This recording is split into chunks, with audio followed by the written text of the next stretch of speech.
All right, let's dive into a challenge that's a massive headache for pretty much every network professional out there: complexity. As our networks keep growing, more devices, more users, more apps than ever, how do you manage all of it without getting totally buried? Well, the answer lies in a smarter, more automated approach. So let's break down how it all works. And this really is the big question, isn't it? The old way of doing things, configuring devices one by one, box by box, it just doesn't work anymore. It's incredibly time-consuming, it's super prone to human error, and it just can't keep pace with what a modern business needs. One little typo can bring everything down. We absolutely need a smarter way. And that answer, a lot of the time, is a really powerful centralized platform called Cisco DNA Center. Now, what's so cool about this is that it doesn't just throw a bunch of tools at you. Instead, it gives you a logical 4-part workflow that guides you through the entire lifecycle of your network. We're talking design, policy, provision, and assurance. This isn't just a random pile of features, it's a step-by-step process that makes sense, but with automation baked in at every single step. Let's break each one down. First up, we have the design phase. Honestly, the best way to think about this is like you're creating the architectural blueprints for a brand new, super smart building. Before you lay a single brick or run a single wire, you've got to define the whole structure, the layout, and all the basic services. This is our foundation, and getting this part right is absolutely key to everything else that follows. Here in the Cisco DNA Center dashboard, the design application is where you basically model your entire network. And what's so important to get here is that you're not actually touching any hardware yet. This is all about creating a digital version of your network, a master blueprint that's going to be used to automate everything else later on. So, what does that actually look like? Well, you're defining your physical locations, your areas, sites, and buildings. You're setting up all those global network services like DHCP and DNS so they're consistent absolutely everywhere. You're standardizing device credentials for secure access, creating all the IP address pools you'll ever need, and you're even deciding which software versions your devices should be running.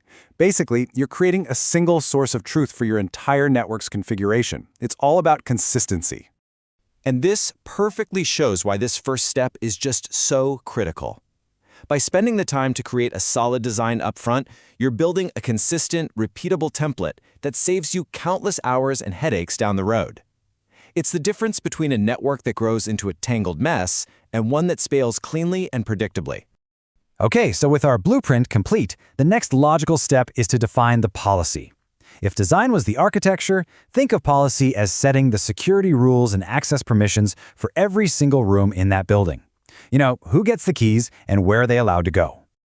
Back in DNA Center, the policy application is where we translate our business intent into actual network rules. This is where you get to answer all those critical questions. Who should be able to access what? Which departments need to be kept completely separate from each other? And how do we lock down our most important data? And the tools here are incredibly powerful. You can create completely separate virtual networks. That's a concept we call macro-segmentation, to easily wall off big groups like employees from guests. Then you can get even more specific using something called scalable group tags. Just think of them as simple labels you can attach to users or devices like HR Manager or Security Camera to create super specific access rules, all handled by one central policy engine. So here's the real takeaway. The policy engine is what finally closes that gap between what the business wants and what the network actually does. It's no longer about manually typing hundreds of access lists on dozens of different devices. You just define your security intent in one place, and the system makes sure it's enforced everywhere. All right, our blueprints are drawn and our rules are all defined. Now it's time for the really exciting part, Step 3, Provision. This is the construction phase.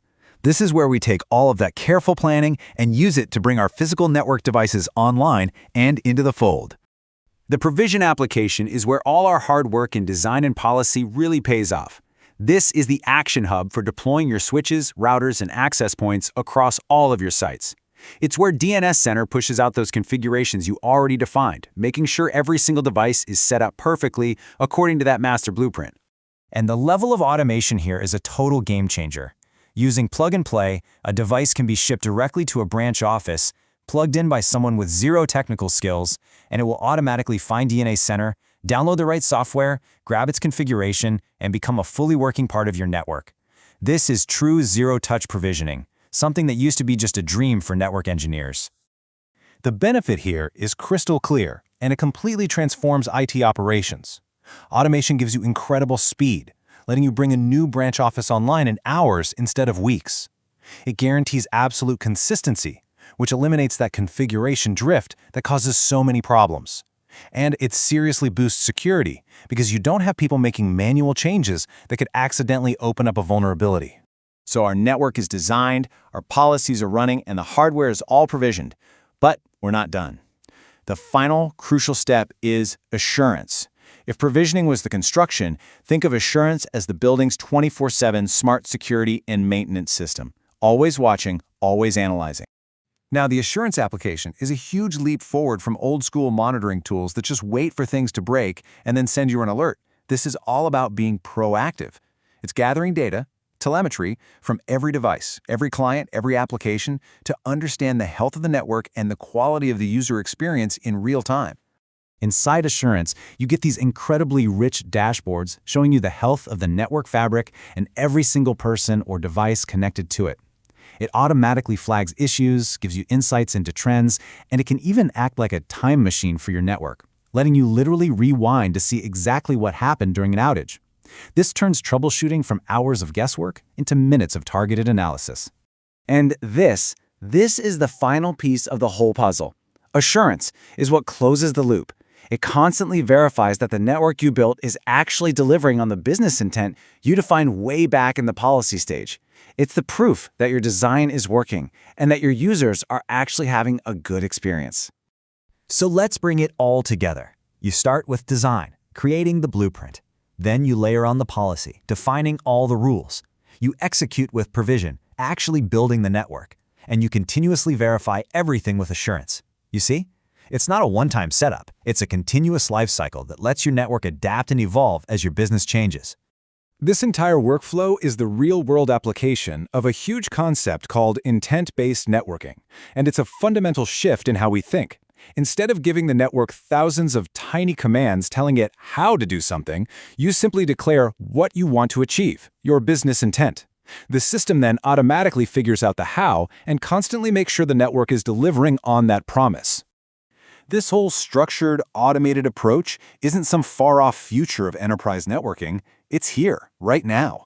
It's how you finally tame that complexity and align the network directly with what the business needs to accomplish.